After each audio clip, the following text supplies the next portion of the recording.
Hello. How are you doing? Oh, goodness. I missed the clip there. I'll edit that out of this video. Hey!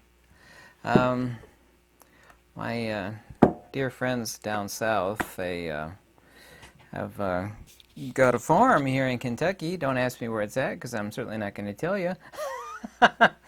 It's really beautiful, and right beside the house is this gigantic pear tree.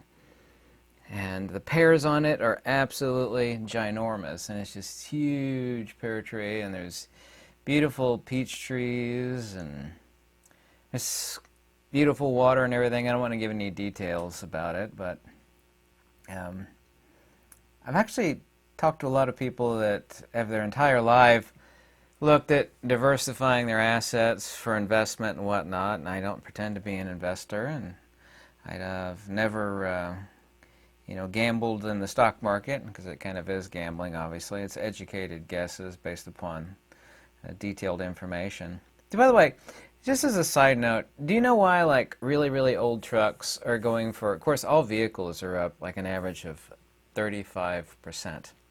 Yeah? Just absolutely, completely ridiculous. But like old trucks where you open up the hood and any blind squirrel could actually fix it with a tiny bag of tools. Like, trucks from the 50s and 60s and not really the 70s, except it's like if it's early 70s. You want to know why? Because there's no computer system in it.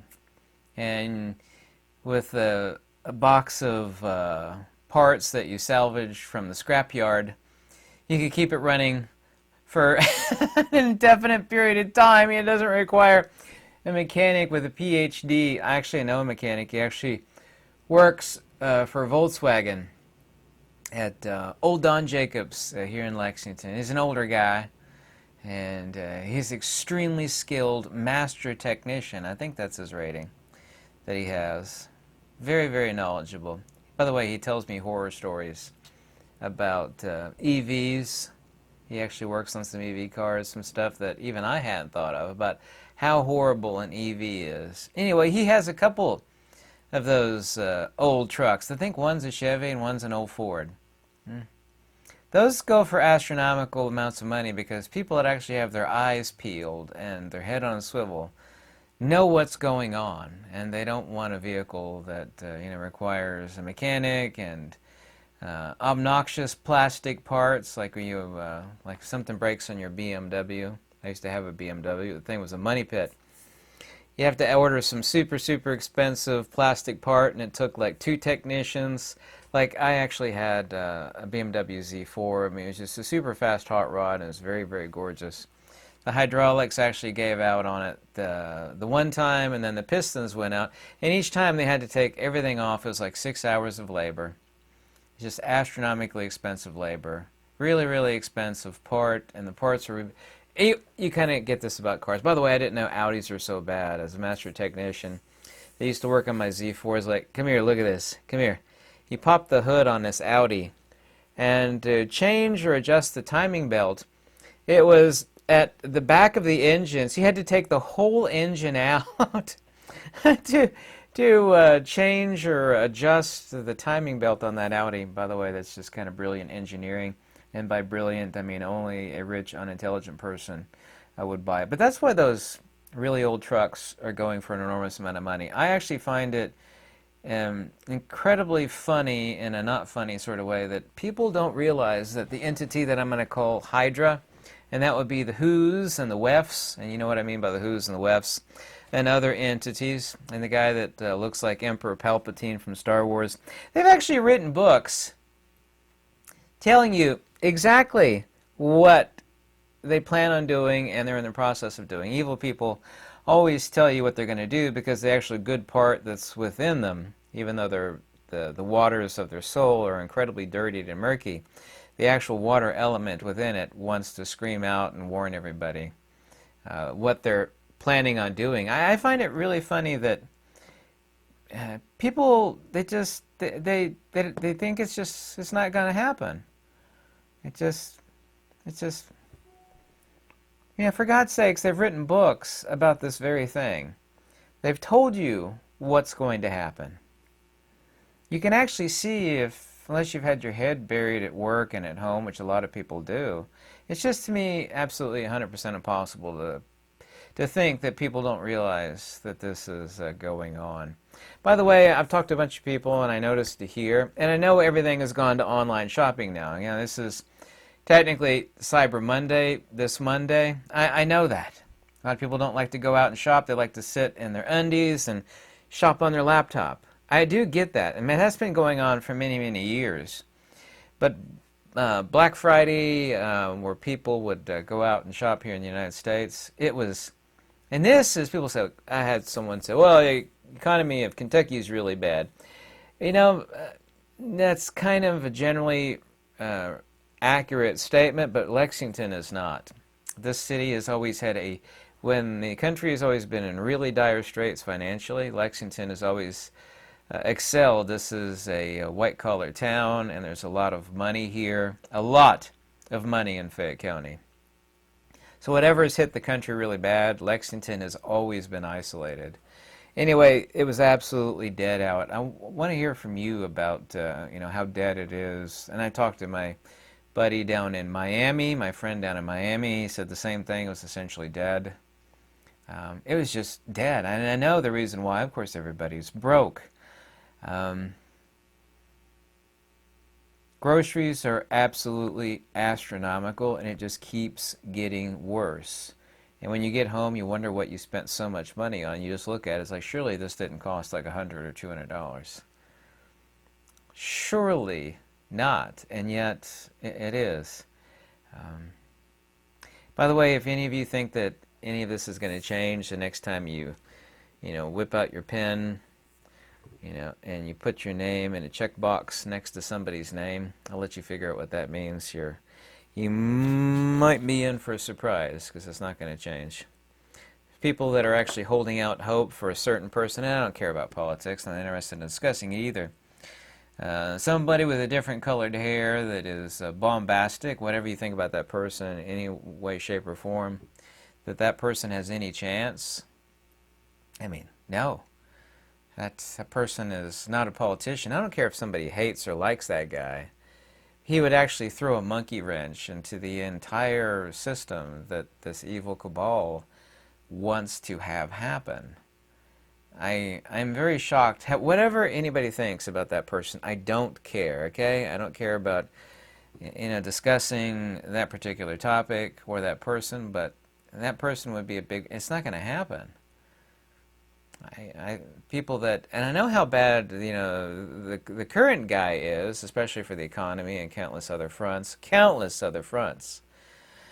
But I mean, I hold no delusion that that person is anything other than a finger puppet for Hydra itself, and I call it Hydra humorously, not that there's an entity called Hydra, but the Weffers and the Hoosers.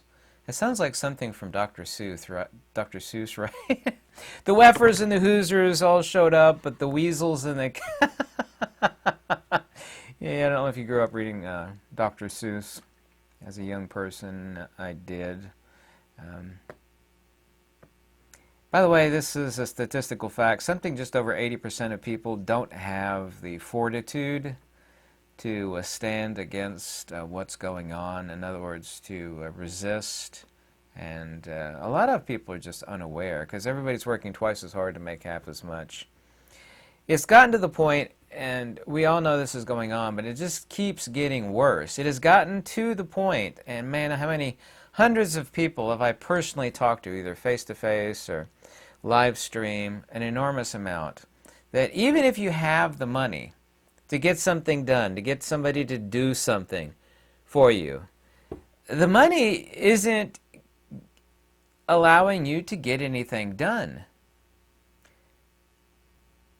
It's like, well, I know that already. What are you telling me new? Yeah, but it's gotten so much worse. Even people that are, living in dirt, essentially, it's like you can't, and I know, they only have two things we're born in life with. Energy and time. And how we spend our time and what we spend our energy on is important. And if you sacrifice your whole life for somebody else, just so you can barely stay afloat and have a roof over your head. You know, it's just that's an unholy life. It is an unfulfilling life. It's a dismal life. All of this stuff that they want to, by the way, they want to turn everybody into a renter. There's a big cat as a friend of mine. He owns an enormous amount of real estate, and he has a lot of contacts. He likes me a lot. I won't say who it is. It's somebody here in Lexington. And he heard from some of his big contacts in Florida that what they're actually doing in any of these condo complexes is that, and one example they gave is in St. Petersburg, Florida, is that they're bringing in architectural examiners and whatnot, say, well, this place needs, you know, $10 million of upgrade, or it's going to be considered uninhabitable, anything that's, you know, 20, 30, 40 years old, and they pass those costs on. It's like, well, I can't afford it, and so you're already paying rent, you know, your rent goes up. They're working an angle, and it turns out if you like bring in another well, that's too much. This condo complex, it doesn't need $7–10 million of upgrades to make it safe or up to code, and you know who does code. They'll call in another architectural expert. It's like, well, you know, it only needs $4 million, for example, or $3, or it might not need anything. It's up to the state, not the contractor that you call in, to look at condo complexes and rental property to determine what it does or doesn't need. That information is given to the state, and the state decides, which is about one of the greatest evils I can imagine. So there's a game being played, and everything too, and I've talked about this endlessly over the past couple of years, a lot of people are being either driven out of their homes or forced to rent. So we'll buy your home. And people are like, wow, that's 5 times as much as I paid for it 10 years ago. And then they take the money ignorantly and stupidly, and then they realize even though they got paid 5 times or 10 times as much as the property's worth, what are you going to do with it? You can't afford to buy anything with it in most cases. So there's a game being played right now in real estate on another front that I wasn't aware of. I knew about trying to buy up everybody's house and turn it into a rental property. Listen, my neighbor over here used to be, you know, just a normal guy and owned his house. Yeah. Now it's a rental. Over here, the same thing. House over this way, next to me. They bought it up, now it's a rental. Over here, I used to know the lady that lived there. She sold it, now it's a rental. Over here is a rental. I don't know which direction I have to go. And this is a normal street. It's not in a bad neighborhood. It's not in the best neighborhood, but, you know, it's in an okay to / good neighborhood. You know, am I the only person around here for God knows how many houses that actually owns their house? Everybody else is renting. When you are perpetually renting, you don't care. My buddy has an enormous amount of rental property, and the biggest bane of his existence is people trashing his property. When you are not putting money into it that you could say, 5% of this house is mine, I've been paying on it for a year or so, you have a complete disconnect. Like if you're a really good person, you take care of a hotel room, which is essentially a very short-term rental. But there are very few very good people left. And renting has absolutely gotten insane. And I know you don't know anything about Lexington, but this is a really, really good city that's always had a really good economy, white collar. It's never been like economically depressed, like, you know, Bumble Scum, Kentucky, where, you know, they're picking the banjo on the front porch and eating dirt. There are some places like that. I won't tell you where they are. Danville. Somerset.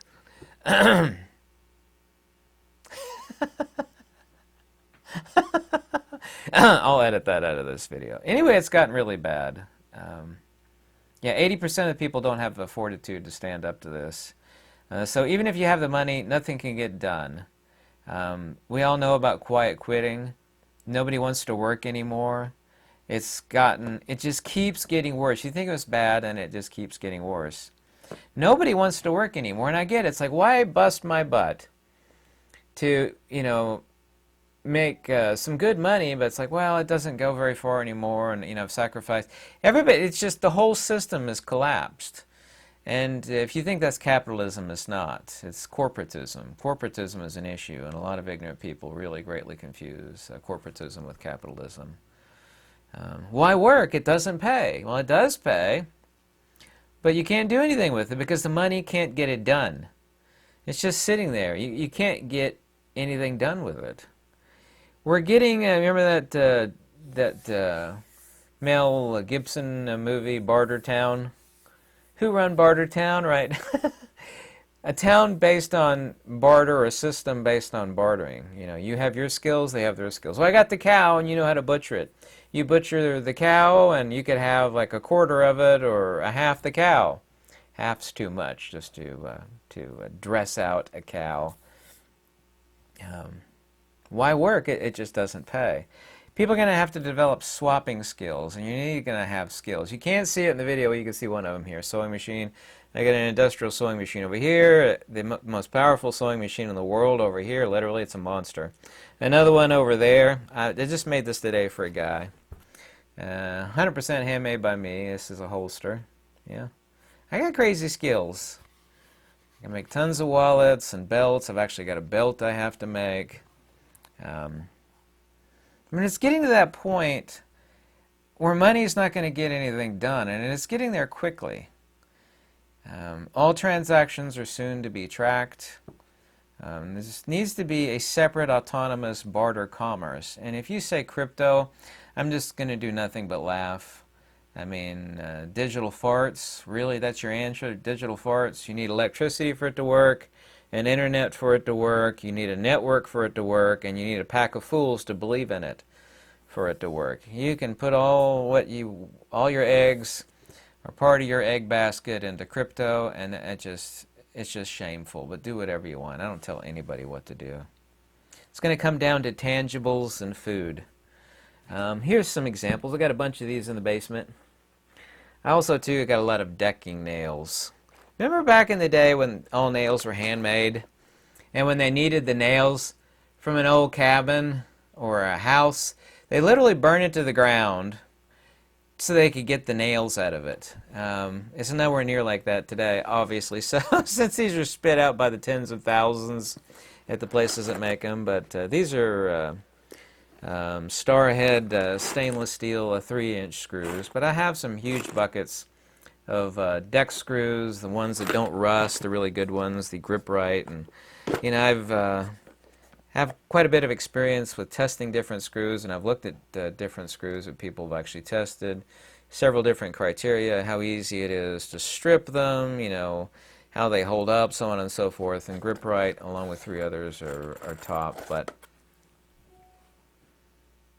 can you imagine we've got to the point where we're going to need to live out in the country? You don't have to live out in the country. You can be exactly like what they had back in the coal mines back in the day, where you didn't own anything and barely the clothes on your back. You work your butt off and they pay you with phony money, and you spend it at the corporate store. Corporations and government right now, and this is corporatism, not capitalism, by the way, so don't get confused. Corporations and government are doing this. The government will give you X amount of crypto or digital coin. You're going to spend that with the corporations. You're going to have this ownership renter society. Remember that? You're going to own nothing and be happy. You can have a bunch of people, ownership, renting society, living in the dirt. Well, I got a roof over my head, so you're never going to own it. It's a rental, which is no different than flushing your money down the toilet every day. And you're going to have the corporations and the governments working hand in hand, and you know who those corporations are. There's about 30 really big ones, and there's some subsidiaries, and they're all working in lockstep. It's going to come a time where just money is not going to be able to get you anything. It's all going to be about, I'm going to say this twice because it's so important, and you need to realize this, and I'm 100% right about it. It's going to be about tangibles. That's food and tools and other types of tools that I won't talk about. Screws, nails, skills. These machines, by the way, are essentially indestructible. I know you can only see one of them here. This is a copy of an '48 design of the old Singer. This is called a patcher. These machines are indestructible. Nobody has that skill anymore. You know, AI isn't going to get it done. AI isn't going to come out and wire your house. AI isn't going to come and do plumbing for you, build things for you. You know, I can make my own clothing and I can do things that people want, like this holster, for example. Here you go. Here's the most useful tool in the world to me, and God, I wished I learned about it earlier. It's slightly heavy. Grab it here with my left hand. I actually twisted my left elbow. That's why it kind of hurt me. It's not that I'm that puny. I twisted my left arm pretty good. Battery-powered framing nailer. Has a flywheel inside of it. My God, if somebody told me 20 years ago how useful this sucker is. I can build anything, fix anything, patch anything in an instant. I slap on a battery. It's pretty indestructible. It is the most useful tool on earth. And of course, I have boxes and boxes and boxes of 21-degree angled nails. I've got a few of these as well. This is the power drill over here. This is actually the best that DeWalt makes. I have a couple of these. That and the box of stainless screws over there, 3-inch star head or Torx head stainless screws. Not that you need to have that. The decking screws that you can get for 20 pounds are infinitely cheaper than those. Those are actually $50 for a box of those suckers. So, power tools. Power, by the way, is going to be a big demand. None of these preppers, and I don't consider myself a prepper, I'm just a person that watches what's going on and, you know, is rational, is power is going to be in huge demand. People say it's food and freedom seeds and pew-pew sticks. Pew, pew, pew, pew. You know what I mean? And they'll talk about food, and big is, of course, almost nobody really talks about is medicine and first aid stuff. So important. I mean, really important. But nobody talks about power needs. Solar panels. Solar panels will be worth their weight in gold. Getting off the grid and becoming as independent as possible. Solar panels have come way down in price. There's going to come a time soon when it's not going to be able to be got. Doesn't matter how much money you have or don't have, it's like you can't get there from here. People have no idea that society is the thinnest crust over top of the most dangerous volcano. Sprouting seeds, I got tons and tons of sprouting seeds. I love mung beans and alfalfa sprout seeds. Medicine and first aid, as I just talked about. Alcohol, the kind that you use for bartering and trading. You know, I don't drink, by the way. But the things that people either desperately want or desperately need all the time, regardless of how society evolves, and of course it's de-evolving rather than evolving. I don't care about property taxes. I just got done paying a bunch of property taxes. I got quite a bit of land. People can harp and screech, you know, and bang their little fists together. You don't really own it if you pay property taxes. Rock. Yeah, I'm so sick of hearing that. I know I pay property taxes. Well, what if they raise them so high you can't afford it anymore? If that actually happens, then that will happen. And I'll let you guess what that would be. If they raise it so high that people are forced to lose their land that they've paid most of their life's earnings to own, if that happens, then that will happen. I'll let you figure out what that is. It wouldn't take any great imagination to figure out what I'm referring to. But being a landlord, I mean, this is what they had back in the days of Ireland and Scotland. You know, there were lords, and, you know, you took care of the lands. You know, you get to live on it. You know, feed your family. I take some of the vegetables and fruits for myself, and in exchange you get to live on it. And also, too, in exchange, like, I need my barn fixed or an addition put onto the house. X amount of rent is free if you put an addition onto my house or the barn, or you build a chicken coop or whatever the heck it is. Because that's all we have in life is energy and time, and how we spend it is so important. But land ownership, no matter how much you screech and wail about property taxes, I don't care. I know all about property taxes. I know more about it than you do, probably, because I get so many property tax bills, is the most important thing. The smartest people and the richest people, and I'm certainly not rich at all. Yeah, the smartest people and the richest people, it's land, land, land, land, land, land, land. Period. Yeah, it's just the way it is, period. It feeds you, it protects you, have water on the land, even better. You know the reason why the government doesn't like wood-burning stoves? Yeah, it's because they can't tax it. You go in your backyard, say you have 50, 60, 70, 80 acres. You don't need that because that's multiple lifetimes. That's free heating for your house, and it grows out of the dirt. I'm going to chop down 10 trees and chop them up for firewood. And, you know, drop the little seeds in. Of course, it takes 20 years. Like, isn't it interesting? Sunlight and rainwater will regrow your, your firewood. And if you got 5, 10, 30, 40 acres, I mean, you're never going to, you know, you're going to, it's absolutely amazing. I look out on my 80-acre farm. Yes, I have an 80-acre farm with a cabin. I look around and go, wow, there's multiple lifetimes worth of free firewood here. Multiple lifetimes. Never going to run out. The house, I mean the cabin. The cabin's never going to be cold. I can cook on it. There is a freedom and a bliss that comes from land ownership that is absolutely unparalleled. And unless you've been there, you don't get it. And if you don't get it, I'm sorry, I have no way to make you get it unless you've been there yourself. But this is how it's going. Money is being shut down, and no matter how much money you have, it used to be, I'm 51 years old, it used to be like when I was in my 20s and 30s, not that I ever had any money. If you wave money at somebody, it's like, dang, you could get it done. It's like, here's $30 more than everybody else wants, and boom! Got done. Because that money could actually buy stuff.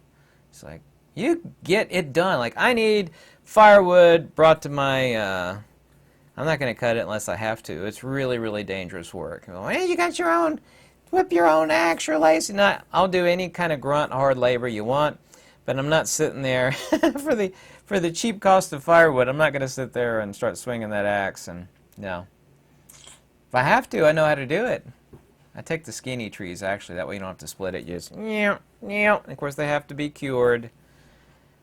You used to be able to wave money at people and get things done, and now it doesn't matter what you wave at me. I don't care. I'll pay you $100 extra to move 5 inches to the left. I don't care. You can't get it done anymore. If you can't see what's happening to money, whatever you think money is, yeah, it's going to be about tangibles. You need to make the decision what of your current money, which is becoming more worthless every day, are you willing to sacrifice towards tangibles that people need? Seeds, sprouts, tools, canning jars, nails, screws, medicine, alcohol, livestock. You know, the neat thing about livestock is they reproduce. Isn't that neat? When you have land, they eat the worthless grass, and then they reproduce. Yeah. It's kind of like free food, isn't it? Interestingly enough, there's this new machine that converts worthless grass into meat, to T-bones. It is a grass to T-bone converter, typically called a cow. So I'd like to hear your thoughts on this. Are you making any plans on diversifying it? Once again, I don't tell anybody what to do. It's none of my business. It's really cold outside right now. I'm going to read a book. I'm going to go do some stuff at the farm tomorrow. I'm going to get up really, really early. Thanks so much for watching. Goodbye.